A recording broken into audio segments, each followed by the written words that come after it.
Good morning. Welcome to my YouTube channel math guide by Manoj Kumar. आज 11 फरवरी 2021 को shift 1 में NTPC exam में जो भी क्वेश्चन पूछे गए हैं उसका एनालिसिस करते हैं।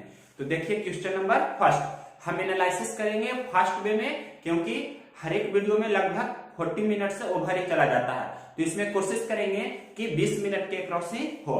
तो देखिए क्वेश्चन नंबर फर्स्ट। क्वेश्चन बोल रहा है कि कोई विद्यार्थी 210 अंक लाता है और 21 अंकों से फेल हो जाता है। परीक्षा का पास परसेंट अंक है 33%, तो परीक्षा का कुल पूर्णांक क्या है? तो आपको इसमें पास परसेंट कितना प्रश्न में दिया है? 33% में वह व्यक्ति होता है, मतलब उसमें पास हो जाता है उस एग्जाम में, और 210 अंक लाता है 21 अंकों से फेल हो जाता है। तो 210 अंक में हम अगर जो 21 अंक से और दे देंगे तो वह पास हो जाएगा। तो ये पास परसेंट है और ये पास अंक है, तो दोनों पास ही हुआ। अब मतलब 33% का मान कितना हो गया? तो 231 अंक। 33% का मान हो गया 231 अंक, तो 1% का मान कितना होगा? 231/33, यानी कि बोल सकते हैं कि 7 अंक। 1% का वैल्यू हो गया कितना? 7 अंक। तो पूर्णांक का मतलब क्या होता है? परीक्षा का पूर्णांक मतलब टोटल नंबर मार्क्स कितना होगा, यानी कि 100%। तो 100% का वैल्यू कितना होगा? तो 700। सिंपल क्वेश्चन था। अब देखिए question number second number question है 45 किलोमीटर प्रति घंटा की चाल से चल रही एक ट्रेन 20 मिनट में कितनी दूरी तय करेगी? तो दूरी बराबर आप जानते हैं क्या? चाल गुना समय। सिंपल है, दूरी बराबर चाल गुना समय, ये सभी लोग जानते होंगे। और चाल दिया है 45 किलोमीटर प्रति घंटा, समय दिया है 20 मिनट। तो आपको मिनट में दिया है समय, इसे घंटा में बदल लेंगे। ये 45 किलोमीटर प्रति घंटा है, 20 मिनट है, घंटा में बदलेंगे तो 20/60। अब ये घंटा में हो गया कन्वर्ट, तो घंटा से घंटा कैंसिल हो जाएगा, 20 तिया 60 और ये 15 तिया 45, यानी कि 15 गुना 1, तो 15 किलोमीटर आपका इस प्रश्न का आंसर हो जाएगा। अब क्वेश्चन नंबर देखिए थर्ड नंबर क्वेश्चन यहां बता रहे हैं। क्वेश्चन नंबर थर्ड है किसी वर्ग का विकर्ण 20 सेंटीमीटर है, तो उसका परिमाप बताइए। किसी भी वर्ग का विकर्ण आपको पता होगा, मतलब डायगोनल ऑफ ए स्क्वायर क्या होता है? वर्ग का विकर्ण बराबर होता है 20 से डायगोनल, वर्ग का विकर्ण बराबर √2 गुना भुजा होता है। वर्ग का विकर्ण आपके प्रश्न में दिया है 20 सेंटीमीटर, तो 20 बराबर √2 गुना भुजा। तो वर्ग की भुजा कितना हो जाएगी? 20/√2, जिसे हम परिमेयकरण करेंगे तो √2 से ऊपर नीचे गुना करेंगे तो नीचे में 2 हो जाएगा, तो 10√2 आपका हो जाएगा। और वर्ग का क्षेत्रफल एरिया बराबर क्या होता है? भुजा स्क्वायर, यानी कि 10√2 का स्क्वायर। तो 10 का स्क्वायर 100, √2 का स्क्वायर 2, यानी कि 200 सेंटीमीटर स्क्वायर आपके प्रश्न का आंसर हो जाएगा। अब देखिए क्वेश्चन नंबर ये आपका था थर्ड। अगर जो इसमें आपका पेरीमीटर पूछता तो वर्ग का पेरीमीटर होता है 4 गुना भुजा, तो कितना हो जाता? 4 गुना 10√2, तो कितना हो जाता? 40√2। इसका क्या हो जाता? इतना मीटर पेरीमीटर। जो भी पूछे आप बता सकते हैं। क्वेश्चन नंबर देखते हैं 4। क्वेश्चन नंबर देखिए 4। किसी वृत्त की 100 सेंटीमीटर त्रिज्या है और चाप की लंबाई 22 सेंटीमीटर है, तो उस त्रिज्यखंड का कोण बताना है आपको। इस प्रकार का आपको पता होगा कोई सर्किल है और इस सर्किल का ये है सेंटर, तो ये उसकी त्रिज्या हो गई, ये भी त्रिज्या हो गई, और ये हो गई उसकी चाप की लंबाई को L से लिखते हैं। तो चाप की लंबाई 22 सेंटीमीटर आपके प्रश्न में दिया है और त्रिज्या दिया है 100 सेंटीमीटर। मतलब तो यहाँ पर जो कोण बन रहा है थीटा, ये पूछ रहा है, तो थीटा यहाँ पर जो बनता है रेडियन में, थीटा बराबर क्या होता है? L/R, यानी कि कोण बराबर चाप बटे त्रिज्या। और ये थीटा किसमें होता है? रेडियन में। ये आपको ऑलरेडी मालूम रहना चाहिए कि रेडियन में होता है, डिग्री में नहीं, रेडियन में होता है। तो L कितना है? L है आपके प्रश्न में 22 सेंटीमीटर, और ये कितना है? त्रिज्या कितना है? 100 सेंटीमीटर। तो 22/100 क्या हो गया? रेडियन। अब इसे डिग्री में कन्वर्ट करना है, तो आप जानते हैं कि डिग्री में कैसे कन्वर्ट करेंगे? पाई रेडियन में कितना होता है? 180 डिग्री। तो एक रेडियन में कितना होगा? 180 डिग्री। 180 बटे पाई इतना हो जाएगा क्या? डिग्री। पाई रेडियन 180 डिग्री, तो एक रेडियन कितना? 180 बटा पाई डिग्री। अब आपको 22/100 क्या है? रेडियन है। इसे डिग्री में बदलेंगे तो कितना हो जाएगा? 180 बटा पाई गुना 22/100, ये आपका हो गया इतना डिग्री। सिंपल क्वेश्चन है, फिर से बता रहे हैं। थीटा बराबर L/R, L आपके प्रश्न में 22 सेंटीमीटर, त्रिज्या है 100 सेंटीमीटर, तो 22/100 लिखिए, तो रेडियन में हुआ। डिग्री में बदलना है तो डायरेक्ट याद रख भी सकते हैं, 180 बटा पाई से गुना करते हैं तो वो डिग्री में बदला जाता है। अब इसे कैंसिल कर सकते हैं, मतलब 0 से 0 कैंसिल हो जाएगा और ये 5 दूनी 10, 11 दूनी 22, तो 18 गुना 11 करेंगे तो 8, 8 1 9 और 1 मतलब 198 हो जाएगा और बटा 5 पाई, इतना आपका हो जाएगा रेडियन। ये आपके प्रश्न का आंसर होगा, जो भी ऑप्शन होगा। क्वेश्चन नंबर ये 4 हो गया। अब देखिए क्वेश्चन नंबर 5 यहाँ बता सकते हैं। क्वेश्चन नंबर 5 क्या बोल रहा है, इजी क्वेश्चन है, किसी संख्या में 5/11 से गुना करने के बजाय 11/5 से गुना कर देते हैं तो उनका अंतर 192 हो जाता है, तो मूल संख्या बताइए। सही में आपको 5/11 से गुना करना था, सही में किसी भी संख्या में आपको 5/11 से गुना करना था, लेकिन गलती से गुना कर दिए हैं कितना से, 11/5 से, तो उनका अंतर आपके प्रश्न में दिया है कितना, 96। तो सही मतलब जो ओरिजिनल नंबर है, मतलब मूल संख्या है, वो आपसे प्रश्न में पूछ रहा है। ये हमने आपका क्वेश्चन लिखा, तो कैसे इसे बनाते हैं जो देखिए। तो मूल संख्या हम कैसे मानते हैं, संख्या को मानते हैं ये 11 और 5 हर में रहता है उसका एलसीएम, मतलब एलसीएम ऑफ 11 एंड कितना 5, कितना होगा 55। सबसे पहले मूल संख्या को 55 मान लिए, तो 55 का 5/11 और 55 का 11/5, तो कितना होगा 11 5 55 और ये 5 है 55, यानी कि 5 25 सही में होना चाहिए, गलती से हो गया है 121। तो कितना का डिफरेंस है, 25 से 121 घटा दीजिए, 11 में से 5 जाएगा तो 6, यहाँ पर फिर 11 में से 2 जाएगा तो 9, यानी कि 96 का ही डिफरेंस है। प्रश्न में दिया है कितना, प्रश्न में आपके दिया गया है कि 192 का अंतर है, प्रश्न में 96 नहीं, प्रश्न में आपको लिखा है 192 का अंतर है। तो यहाँ पर 96 की जगह पर कितना दिया वैल्यू, 192, ये आपके प्रश्न में दिया है, मतलब गिवन इन क्वेश्चन। तो 96 रेशियो का वैल्यू कितना है 192, तो एक रेशियो का वैल्यू कितना हो जाएगा, ये कैंसिल हो सकता है 2 बार में, मतलब 2, 96 रेशियो का वैल्यू 192, तो एक रेशियो का वैल्यू 2। आपसे मूल संख्या पूछ रहा था, तो 11 और 5 का एलसीएम लिए, वही मूल संख्या हुआ 55, तो मूल संख्या निकालना है, तो 55 रेशियो का वैल्यू कितना हो जाएगा, 55 गुना 2, जिसे बोल सकते हैं 110। आपको बनाना है तो मात्र इतना ही स्टेप फॉलो करना है। 55 हमने माना है, 5 और 11 का एलसीएम जो मूल संख्या माना है, यहाँ लिख देते हैं कि ओरिजिनल नंबर मूल संख्या को माने हैं 55। 55 कैसे माने हैं, 5 और 11 का एलसीएम। क्वेश्चन नंबर देखिए 6, क्वेश्चन नंबर 6, इसका सिंप्लीफिकेशन करना है। तो ऐसे प्रश्न का ट्रिक भी होता है, लेकिन छोटा है तो बगैर ट्रिक यूज किए भी बना सकते हैं। हमने पहले वाला वीडियो में इसका ट्रिक भी बताया है। तो देखिए सिंपल वे में बना सकते हैं, हर को समान करके, मतलब हर को समान करेंगे और आपका ये बन जाएगा। तो ये 1/20 है और ये कितना है 1/20 छक 20 से 120 है। तो देखिए सभी है जो, मतलब 20 में 6 से गुना करेंगे तो 120 हो जाएगा, तो यहाँ भी 6 से गुना करना होगा। इसे 120 बनाने के लिए 30 से गुना करना होगा, तो इसमें भी 30 से गुना करेंगे। अब सभी का हर समान हो गया, तो हर समान हो गया तो यहाँ पर 120 एलसीएम हो जाएगा और अंश को जोड़ देंगे, मतलब 1 गुना 30, 30 प्लस 1 गुना 6, 6 प्लस 1, मतलब 30 6 36 1 37/120 आपके प्रश्न का आंसर हो जाएगा। अगर डेसिमल में पूछेगा तो यहाँ से डेसिमल में कन्वर्ट कर लेंगे।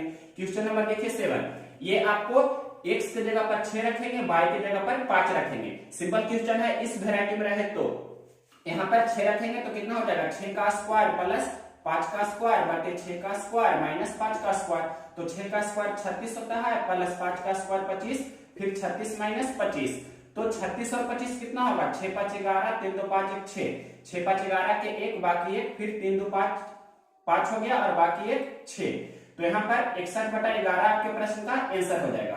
अब क्वेश्चन नंबर देखिए, ये 7 था। 8 नंबर क्वेश्चन क्या बोल रहा है कि क्या 30 40 45 और 60 समानुपाती है। 30 40 45 60, 30 40 45 और 60 समानुपाती है, मतलब 30 का 40 के साथ वही रेशियो होना चाहिए जो 45 का 60 के साथ। तो देखिए ऐसे प्रश्न को इस प्रकार से लिखते हैं, 30:40 समान अनुपात 45:60। अब 30:40 को 30/40 लिखिए और समान अनुपात में बराबर लिखेंगे, 45:60 को 45/60 लिखेंगे। कैंसिल करेंगे, 15 दूनी 30 या 1 0 से 1 0 कैंसिल कर देंगे तो 3/4 हो गया। ये 15 के 45, 15 चौके 60, तो इधर भी 3/4 और बराबर के उस तरफ भी 3/4, यानी कि LHS बराबर RHS हो गया। तो हम लिखेंगे कि इसलिए मतलब हाँ समानुपाती है, या आपके ऑप्शन में होगा कि यस और नो, मतलब जो भी होगा तो ये समानुपाती है कि नहीं पूछ रहा था, तो समानुपाती है। क्वेश्चन नंबर देखिए 9। क्वेश्चन नंबर देखिए 9, ये बोल रहा है कि एक वर्गाकार क्षेत्र में 48 खंभा इस प्रकार है कि प्रत्येक दो खंभों के बीच की दूरी 5 सेंटीमीटर है।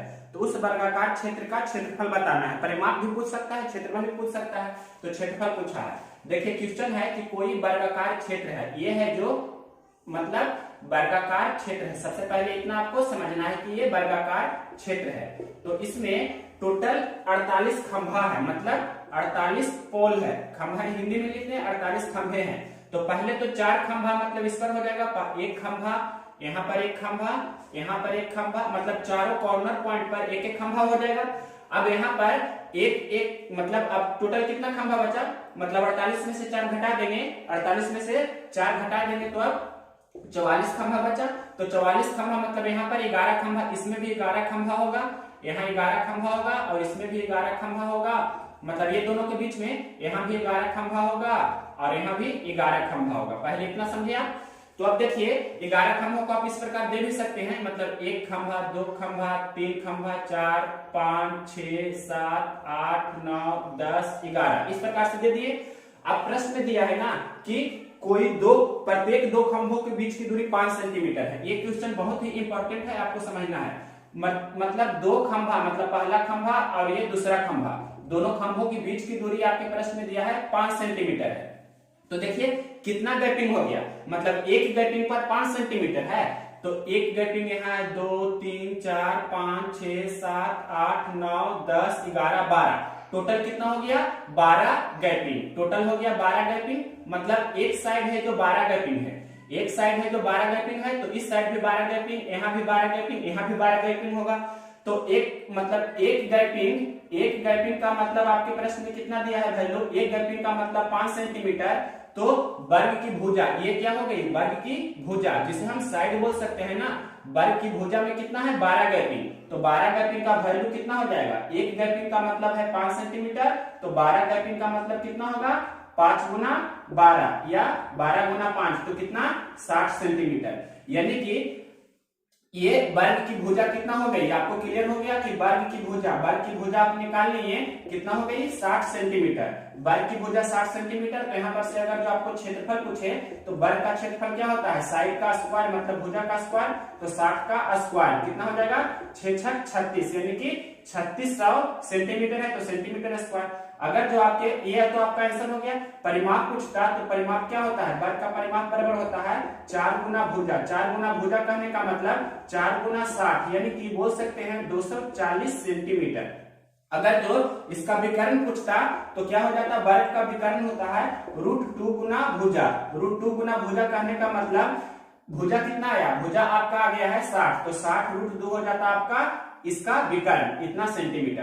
तो हमने सभी इस प्रकार के क्वेश्चन आपको करा दिए। ये क्वेश्चन नंबर आपका था 9। अब देखिए यहाँ पर क्वेश्चन नंबर 10 करा रहा है। 10 नंबर क्वेश्चन देखिए, ये भी अच्छी क्वेश्चन है, आपको समझना होगा। सिर्फ क्वेश्चन में बोल रहा है कि पहले क्वेश्चन पढ़ रहे हैं आपको। क्वेश्चन है किसी वर्ग का परिमाप 80 सेंटीमीटर है तो उसका विकर्ण की लंबाई बताइए। सिंपल क्वेश्चन है, किसी भी वर्ग का परिमाप, इसका परिमाप आपके प्रश्न में कितना दिया है 80 सेंटीमीटर है, 80 सेंटीमीटर। तो अभी हमने बताया है वर्ग का परिमाप पेरीमीटर बराबर होता है 4 गुना भुजा, तो 80 बराबर 4 गुना भुजा, तो 20 चौके 80, यानी कि वर्ग की भुजा को ए से लिखा है हमने। वर्ग की भुजा कितना हो गई 20 सेंटीमीटर। तो वर्ग का विकर्ण आपसे पूछ रहा है, तो वर्ग का विकर्ण बराबर होता है √2 गुना भुजा। तो √2 गुना भुजा होता है तो √2 गुना 20, यानी कि कितना हो गया 20 √2 सेंटीमीटर। ये सिंपल क्वेश्चन था, इसमें आपको कलम भी लगाने की आवश्यकता नहीं थी। मौखिक कैसे करेंगे, जो देखिए परिमाप 80 है तो चारों भुजा बराबर होगा, यानी कि 20 हम इस प्रकार से कर सकते हैं, और इसका विकर्ण होगा यही कितना 20 √2। इस प्रकार से आप आंसर डायरेक्ट दे सकते थे। क्वेश्चन नंबर 10 के बाद देखिए क्वेश्चन नंबर 11।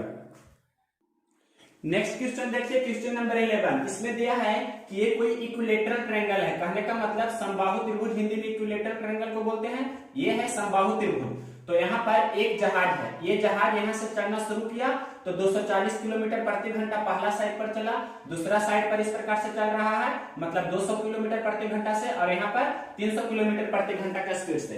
तो इसका आपको प्रश्न में पूछ रहा है कि इस जहाज का औसत चाल क्या होगा, यही आपका क्वेश्चन है। चाल तीनों दिया है, 240, 200 और 300, यही आपको दिया गया है। तो तीन अलग अलग चाल रहता है, तो आपको हमने रूल भी बताया होगा कि क्या होता है इसका फॉर्मूला, 3xyz बटे xy plus yz plus zx, इसका यूज करेंगे आपका आंसर आ जाएगा तुरंत। जैसे दो अलग अलग चाल रहता है तो औसत चाल, दो अलग अलग चाल के लिए 2xy बटे x प्लस y जानते हैं, तीन अलग अलग चाल के लिए ये वाला फॉर्मूला होता है। तो हल कर लीजिए, 3 गुना x का मान कोई भी दे सकते हैं, यहां से चल रहे हैं तो 240, फिर 200 और फिर उसके बाद ये 300।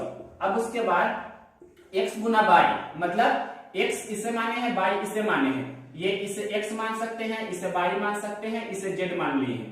तो देखिए x गुना y मतलब 240 गुना 200, तो कितना हो जाएगा, 24 दूनी 48,000, यहाँ पर 48,000 लिख सकते हैं, प्लस यहाँ पर ये दोनों को गुना किए हैं, 24 दूनी 48,000, अब 200 गुना 300 तो कितना होगा, 3 दूनी 6 यानी कि 60,000, इस प्रकार से हो गया। अब ये दोनों को गुना करेंगे मतलब zx, तो कितना हो जाएगा 240 गुना 300, तो 24 के 72,000, इस प्रकार से आपका हो गया। अब हल मतलब तीनों को अगर जो जोड़ देंगे, डायरेक्ट यहाँ पर हम जोड़ रहे हैं, तो कितना हो जाएगा, ये 72,000 है, तो 1000 के लिए 3 जीरो तो सिर्फ इस प्रकार से दे देंगे। और आपको ये 1000 सभी में देखिए, ये है कितना 48,000, ये है 60,000, ये है 72,000, तो आप 48, 60 और 72 जोड़ दीजिए, तो 72 48 जोड़िए, तो 72 में पहले 8 दे देंगे, तो 72 8 80, 80 हो गया, 72 और 8 80 हो गया, फिर 80 और 40, 80 और 40 120 हो गया, 120 और 60, 120 और 60 कितना हो जाएगा, 120 और 60 180, या आप यहाँ पर ऐसे भी जोड़ सकते हैं 48 72 और 48 72 60, तो 8 को 10, 7 4 11, 6 17 और 1 18, 180 हुआ। आपको मौखिक ही जोड़ना है, लेकिन हमें समझाना है तो एक एक स्टेप भी बता रहे हैं क्योंकि गलती ना हो। अब देखिए 1 2 3 0 4 0, 1 2 3 4 0 कैंसिल कर दिए। अब 18 इस प्रकार से कैंसिल कर सकते हैं, देखिए 3 2 से 2 नंबर 18 और ये 3 से 3 3 9, 3 से 3 8 24, यानी कि 80 गुना 3, 80 गुना 3 बचा आपके प्रश्न में, तो 80 गुना 3 कितना होगा 240, यानी कि 240 किलोमीटर प्रति घंटा उसका औसत चाल होगा। बहुत ही अच्छी क्वेश्चन है, इसे भी हम रिवीआई करते हैं, इंपॉर्टेंट है। क्यों, क्योंकि जब तीन अलग अलग चाल रहता है तो उसका एवरेज स्पीड होता है, ये एवरेज स्पीड होता है क्या, 3xyz बटे xy plus yz plus zx। अब क्वेश्चन नंबर 11 के बाद देखिए यहाँ बता रहे हैं क्वेश्चन नंबर 12 नंबर क्वेश्चन क्या कह रहा है, ये है कि मतलब 1000 रुपया चक्रवृद्धि ब्याज की दर से 2 वर्ष में 1440 रुपया हो जाता है, तो चक्रवृद्धि ब्याज की दर बताइए। मतलब 1000 रुपया है जो 1440 रुपया हो जाता है, कितना वर्ष में हो रहा है, तो 2 वर्ष में हो रहा है, मतलब 2 ईयर में ऐसा हो रहा है। तो 1 वर्ष में मतलब लाने के लिए क्या करते हैं, 2 वर्ष में ऐसा हो जाता है, मतलब मूलधन है और ये मिश्र धन है, तो 1 वर्ष में लाने के लिए क्या करते हैं, वर्गमूल। अगर तो यहाँ पर 3 वर्ष में ऐसा होता तो 1 वर्ष में लाने के लिए घनमूल करते, अगर जो 4 वर्ष में ये होता तो 1 वर्ष में लाने के लिए चतुर्थ मूल करते। तो यहाँ पर 1 वर्ष में लाना हमें है, तो 1 वर्ष में कितना होगा, मतलब इसका वर्गमूल और इसका वर्गमूल, तो पहले कैंसिल होता है तो कैंसिल कर दीजिए, 1 1 0 कैंसिल कर दिया। अब देखिए 100 का वर्गमूल और यहाँ 144 का वर्गमूल, तो कितना हो जाएगा 10 और यहाँ पर 12, मतलब 10 रुपया है जो 1 वर्ष में कितना हो रहा है, 12 रुपया। मतलब अब इसे 100 पर भी बोल सकते हैं, यानी कि 100 रुपया कितना हो रहा है, 120 रुपया, तो रेट कितना हो रहा है, मतलब 20% आपका CI रेट हो गया, या इसे SI रेट भी बोल सकते हैं, मतलब ये आपका आंसर हो गया। क्वेश्चन नंबर 12 के बाद देखिए 13, क्वेश्चन नंबर देखिए 13 नंबर क्वेश्चन बोल रहा है 100 डिग्री के दो कोनों को इस प्रकार बांटा गया कि बड़ा कोण छोटे कोण के 5 गुने से 20 डिग्री कम है, तो छोटे कोने में बड़ा कोण का माप बताइए। देखिए 100 डिग्री का कोई कोण है, उसे 2 भागों में बांटा गया है, एक छोटा कोण है और एक बड़ा कोण है। तो दोनों के बारे में आपको दिया है कि बड़ा कोण है जो छोटा कोण के 5 गुना से 20 डिग्री कम है, तो छोटा कोण को x मानते हैं, तो बड़ा कोण इसका 5 गुना मतलब 5x से 20 कम, तो 20 कम कर दिए। अब ये दोनों को जोड़कर कितना होना चाहिए, मतलब 5x माइनस 20 प्लस x इतना बराबर है 100 डिग्री। अब इसे हल कर लीजिए, तो 5x 6x और माइनस 20 उधर जाएगा तो 120 हो जाएगा, यानी कि 20 छक 20 से, तो x का मान कितना हो गया 20 डिग्री, यानी कि छोटा कोण हो गया कितना 20 डिग्री और बड़ा कोण कितना हो जाएगा 20 25 100, और 100 में से 20 कम कर देंगे, मतलब बड़ा कोण कितना हो जाएगा 80 डिग्री। तो दोनों आपका आंसर हो गया। क्वेश्चन नंबर 13 के बाद देखिए क्वेश्चन नंबर 14 नंबर क्वेश्चन है 100 विद्यार्थियों के लिए कुल 20 दिनों का भोजन सामग्री है। यदि 25 विद्यार्थी और आ जाते हैं तो अब कितने दिन भोजन सामग्री चलेगी। मतलब टोटल 100 स्टूडेंट्स हैं तो उसके लिए 20 दिनों का भोजन सामग्री है। अगर जो 25 स्टूडेंट और आ जाता है मतलब टोटल कितना हो गया 125 अब हो गया, तो भोजन सामग्री कितने दिन चलेंगे। तो मान लीजिए कि 2 दिन चलेंगे। 25 चौके 100, 25 पचे 25 से 5 चौके 20 मतलब कितना दिन चलेगा। तो 4 गुना 4 मतलब 16 दिन। ये आपका आंसर हो गया। क्वेश्चन नंबर देखिए 15 नंबर क्वेश्चन क्या बोल रहा है। ये भी दो सह आभाज्य संख्या मतलब को प्राइम नंबर का लसा है 638 और पहली संख्या 29 है तो दूसरी संख्या बताइए। तो आपको पता होगा दो को प्राइम नंबर का मतलब सह आभाज्य संख्या का मासा 1 होता है। ये रूल होता है, आपको मालूम होना चाहिए।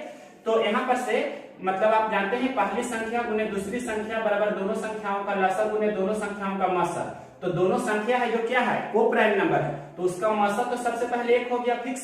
अब लसा दिया है आपके प्रश्न में 638 और यहाँ पर से पहली संख्या कितना दिया है, पहली संख्या है 29 तो दूसरी संख्या आपको बताना है। तो दूसरी संख्या कितना हो जाएगा 638 बटा 29। अब 29 से भाग लगा दीजिए तो 29 दूनी 58, 29 दूनी 58। तो यहाँ पर से 63 में से 58 घटाइएगा तो कितना हो जाएगा 8 2 इधर मतलब 5 फिर शेष बचेगा 5 और 8 यानी कि फिर 29 दूनी 58। तो 22 आपके प्रश्न का आंसर हो जाएगा दूसरी संख्या।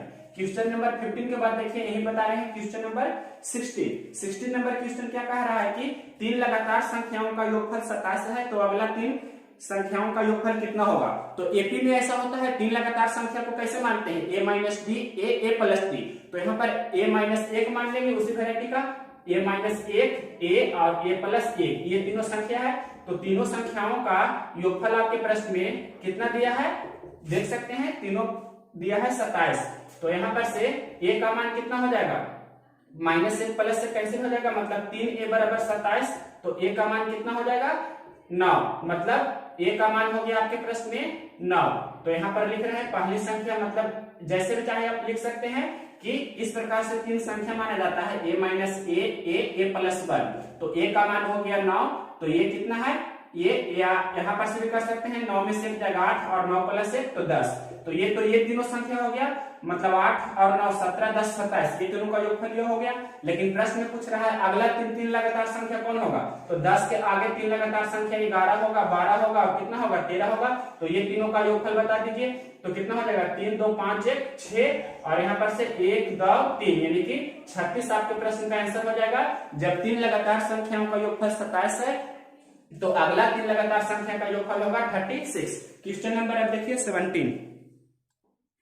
क्वेश्चन नंबर देखिए 17 ये बोल रहा है कि 1560 रुपए में बेचने पर हुआ लाभ 1060 रुपए में बेचने पर हुए हानि के बराबर है। तो ऐसे प्रश्न को आपको सिंपल बनाना होता है कि जितना रुपया में बेचते हैं उतना ही लाभ होता है और हानि होता है। तो दोनों को जोड़कर 2 से भाग देते हैं। तो कितना है 1560 और 1060 यानी कि क्रैमूल बराबर हो जाएगा 1560 प्लस 1060 बटे 2। डायरेक्ट इसी का यूज कीजिएगा। मतलब ऐसा क्वेश्चन रहे कि x रुपए में बेचने से हुआ लाभ y रुपए में बेचने से हुई हानि के बराबर है तो क्रैमूल बराबर होगा x प्लस y बटा 2। तो दोनों को जोड़ दीजिए तो 0 ये 6 6 12 के 2 बाकी 1 0 5 5 और 1 6 1 1 2 मतलब 2620 को 2 से भाग दे देंगे तो 1310 आपके प्रश्न का आंसर हो जाएगा। क्वेश्चन नंबर मतलब यही क्रैमूल हो गया आपका फर्स्ट प्राइस। क्वेश्चन नंबर देखिए 18 नंबर क्वेश्चन क्या बोल रहा है। ये भी बहुत अच्छा क्वेश्चन है। 18 नंबर क्वेश्चन समझिए। कोई धन 2 वर्ष में 720 रुपये हो जाती है और अगला 5 वर्षों में 1020 रुपये हो जाती है तो वह मूलधन बताइए। इसमें दर भी पूछ सकता है।